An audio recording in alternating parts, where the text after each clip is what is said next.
my maternal grandmother about, she saw integration happen, and they, all of them just experienced different things growing up in the South that, made them trailblazers in their own rights.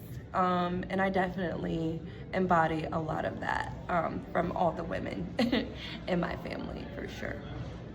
That's excellent. So on your father's side, you are saying that there's a mixture in nationalities. Not nationalities. It would be just heritage in general. But I, I, I had a strenuous relationship with my father. Growing up, I made a decision at a very young age that I wasn't going to see him in person anymore.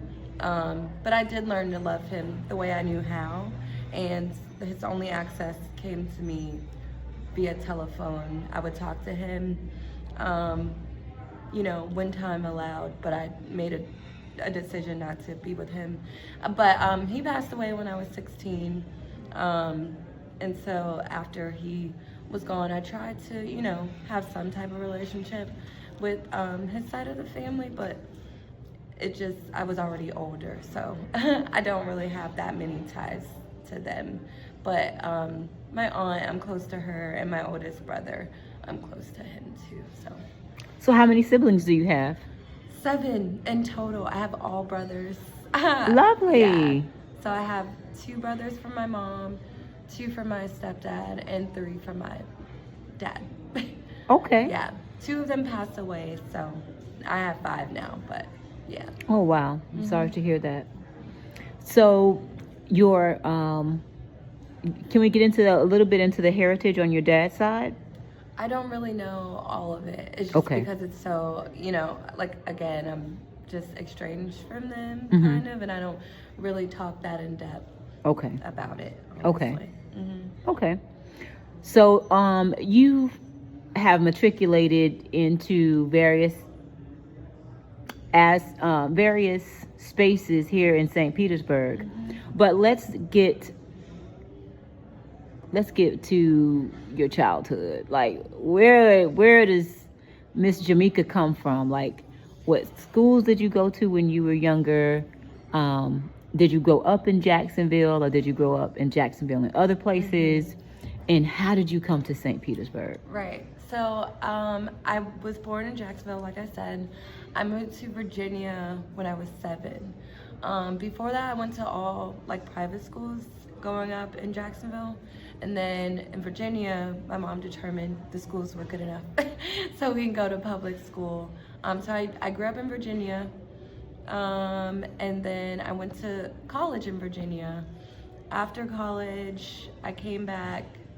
Let's take a step back, because my activism is weaved into that time.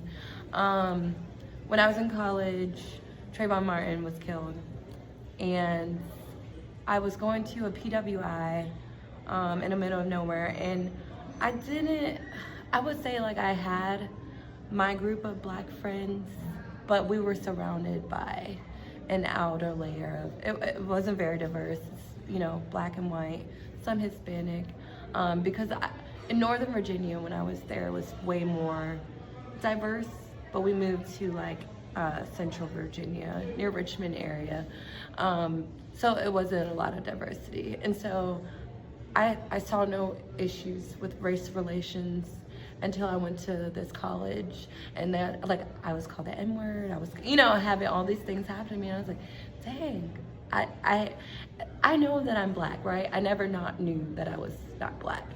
It just wasn't in the context of going to school at a PWI in rural Virginia, and then you're just seeing, and then someone just was killed, and then couple that with Barack Obama's re-election, my eyes were opened so much so that I was like, I have to have a voice. I have to get involved. And so I joined the Black Lives Matter movement. We first started with, we would go to Richmond, we would host our own peace rallies. We would get involved in marches in Richmond and stuff like that. And my parents were very scared at first because they were seeing on the news like people getting, killed and arrested and things like that. And my stepdad, he's ex-military. I say stepdad, that's my dad. He's raised me since I was 5 years old. But like he's ex-military, so he's seen division and stuff, and he worked very hard so that his kids wouldn't have to see that, I guess, and experience that. But it finds you. It has a way of finding you. So yeah, they were afraid of me getting involved with this, and I was like, if our ancestors didn't get involved, where would we be? Where would we be? I started taking sociology classes, and my mind was really open up to systems that were created to impose and oppress other people. And you couldn't tell me anything from then on. And then so he hit me with, okay, well, what about Jesus? I was like, Daddy, Jesus was a disruptor. He was storming the temples. He was flipping over tables. He was like, and from then on, he was like, I got nothing. I got nothing else to say. So fast forward, I graduated from college, and I wanted to go. I was like, I'm moving to California. I'm gonna be an actress. I'm gonna, and then